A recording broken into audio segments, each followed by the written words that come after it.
Hello everyone, welcome to my YouTube channel. तो जो भी मेरा वीडियो देखते हैं, मुझे सब्सक्राइब करते हैं, आई एम वेरी थैंक्सफुल।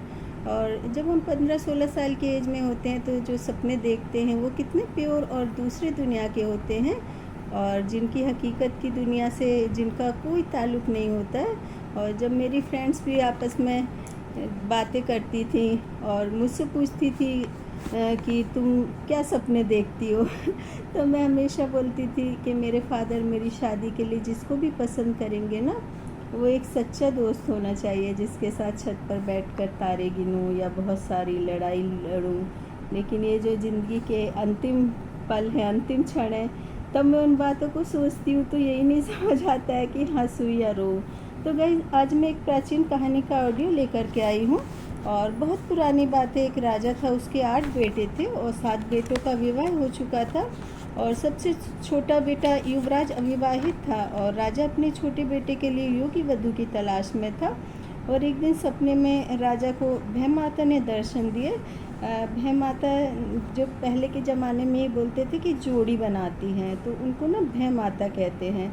तो भय माता ने राजा को दर्शन दिए और कहा कि तुम्हारे छोटे बेटे का विवाह है 7 समुंदर पार पाताल लोक में रह रही एक कन्या से होगा। और राजा ने पूछा, पाताल लोक जाने का रास्ता कौन सा है? तो भय माता ने बताया, जब तुम्हारा पुत्र समुद्र की गहराइयों में चला जाएगा तब उसको एक दरवाज़ा दिखेगा और ऐसे 6 दरवाजे दिखेंगे, और जो 7वां दरवाज़ा होगा तो वह पाताल लोक का होगा। तब राजा ने अपने छोटे बेटे को स्वप्न बताया। तो छोटा बेटा अपने पिता की आज्ञा का पालन करके अपनी प्रजा, मित्रों और परिवार से मिलकर गांव छोड़कर समुद्र तक पहुंच गया। और युवराज को तैराकी बहुत अच्छे से आती थी और वह समुद्र में बहुत भीतर तक चला गया। उसको कोई दरवाज़ा नहीं दिखा और थक कर कभी कभी वह समुद्र में योगा कर लेता था तो कभी आराम कर लेता था। तभी उसको एक दरवाज़ा दिखा। वह दरवाज़ा स्वतः खुल गया और युवराज अंदर गया। और इस तरह युवराज ने 6 दरवाजे पार कर लिए और जो 7वां दरवाज़ा खुलने पर वह पाताल लोक पहुंच गया।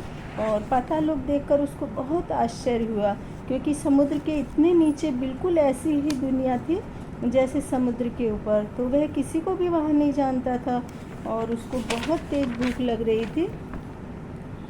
तभी उसको एक लड़की दिखी और वह बरगद के पेड़ के नीचे चारपाई पर बैठी थी। तो युवराज ने कहा, क्या मुझको यहाँ पर भोजन मिल सकता है? तो लड़की एक साधारण से घर में युवराज को लेकर के गई और वहाँ पर चटाई बिछाकर युवराज से कहा, आप यहाँ बैठ जाइए, मैं भोजन लेकर आती हूँ।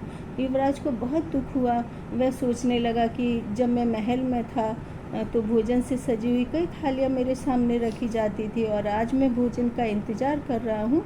तभी वह लड़की थाली में सब्जी, रोटी, चटनी, मट्ठा और गुड़ लेकर के आई। और युवराज ने जब वह भोजन किया तो महल के 36 प्रकार के भोजन से भी वह साधारण सा भोजन बहुत टेस्टी था। और खाना खाकर युवराज को नींद आने लगी। तब लड़की ने बरगद के पेड़ के नीचे चारपाई पर सोने के लिए कहा उससे। और युवराज को घर में मखमल के गद्दों पर भी नींद नहीं आती थी और चारपाई पर सोते ही युवराज को नींद आ गई। और सुबह उस लड़की के पिता ने उसको काम समझाया। कहा, सुबह ब्रह्मचर्य में उठ करके स्नान इत्यादि करके पूजा करना और पास में गुरुकुल है, वहाँ पर शास्त्रार्थ की शिक्षा प्राप्त करना है और उसके बाद जंगल से लकड़ी काट कर लाना।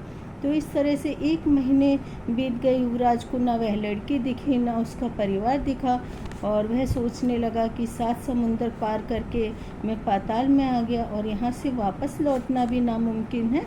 तो यही सोचते सोचते युवराज को नींद आ गई। और जब वह सुबह उठा तो उसने देखा कि एक खूबसूरत सोने के सिंहासन से सजी बग्घी उसके सामने खड़ी थी। कई सारे सैनिक थे। तभी लड़की के पिता ने युवराज से कहा, आप हमारे महल पर चल कर रहे हैं। और युवराज कुछ समझ ही नहीं पा रहा था, क्योंकि साधारण सा घर, साधारण से लोग और साधारण सा रहन सहन और महल की बातें कर रहे हैं। तो युवराज ने सोचा, चलो चलकर देख लेता हूँ। और युवराज उस लड़की के पिता के साथ महल में चला गया। तो वहाँ उसने देखा तो उसके आश्चर्य का ठिकाना नहीं रहा, क्योंकि वह लड़की उस महल की राजकुमारी थी और भारी गहनों और सुंदर जोड़े में अप्सरा लग रही थी। और उस लड़की के पिता ने बताया कि अपनी पुत्री के लिए मैं योग्य वर की तलाश में था और मुझे पुत्री के लिए जैसा वर चाहिए था तो मैं वो संपूर्ण योग्यताएं हैं, तो क्या तुम मेरी पुत्री से विवाह करना चाहोगे। तो युवराज ने भी अपनी सारी कहानी सुनाई। तो युवराज और राजकुमारी का विवाह हो गया। तो गाइज़ हमको ना हमेशा हर एक परिस्थिति में रहने की, हर एक परिस्थितियों का सामना करने की ना हिम्मत होनी चाहिए। तो आप मेरी कहानी का ऑडियो सुने और मुझे सब्सक्राइब करें।